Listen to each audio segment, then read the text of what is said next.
இன்னைக்கு அழகு குறிப்புல சூப்பரா உங்க ஸ்கின்னை ப்ளீச் பண்ணக்கூடிய ஒரு ஃபேஸ் பேக் பார்க்க போறோம். Ubtan powder face pack. Ubtan பவுடருங்கிறது ஒன்றும் இல்லைங்க, உங்க வீட்டில் இருக்கக்கூடிய கடலை பருப்பு அதை வந்து நீங்க வந்து நல்ல ஃபைன் பவுடரா அரைச்சிக்கோங்க. அதுக்கப்புறம் மைசூர் பருப்பு அப்படின்னு சொல்லக்கூடிய ரெட் லென்டில்ஸ், இதையும் நீங்க வந்து ஈக்குவல் ரேஷியோ எடுத்துக்கோங்க, ஃபைன் பவுடரா அரைச்சிக்கோங்க. இதோட வந்து பாத்தீங்கன்னா ஒரு பிஞ்ச் ஆஃப் டர்மரிக், அதோட வந்து பாத்தீங்கன்னா வந்து தக்காளி பழத்தோட பல்ப் நல்லா ஜூஸா எடுத்துக்கோங்க. இதோட வந்து தேன் ஒரு 4-5 சொட்டு எடுத்துக்கோங்க. ஆக்னி பிளமிஷஸ் இல்லைன்னா நீங்க வந்து லெமன் டிராப்ஸையும் இதுல ஆட் பண்ணலாம்.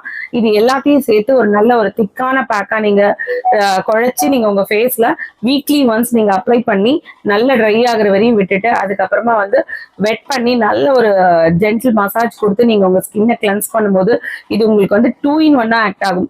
இதுல இருக்கக்கூடிய அந்த பவுடரே வந்து உங்களுக்கு ஸ்க்ரப்பாவும் ஆக்ட் ஆகும். அட் த சேம் டைம் உங்களுக்கு நல்ல மாய்ஸ்சரைசரும் கொடுக்கும். இது வந்து வீக்லி ஒன்ஸ் நீங்க ரெகுலரா பயன்படுத்தும் போது உங்களுக்கு பிரைடல் க்ளோ பேக்கு அப்படின்னு நம்ம வெளியில நிறைய எக்ஸ்பென்சிவா செலவு பண்ணாம நீங்க வீட்லயே இதை ட்ரை பண்ணி பாருங்க. இன்னொரு உப்டன் பேக் வந்து நிறைய இன்கிரீடியன்ட் போட்டு எங்க மேஜிக் கேர்ள் ஹெர்பல்ஸ்லயே அவைலபிளா இருக்கு, நீங்க ட்ரை பண்ணி பார்க்கலாம். தேங்க்ஸ் ஃபார் வாட்சிங் this video friends. Thank you so much.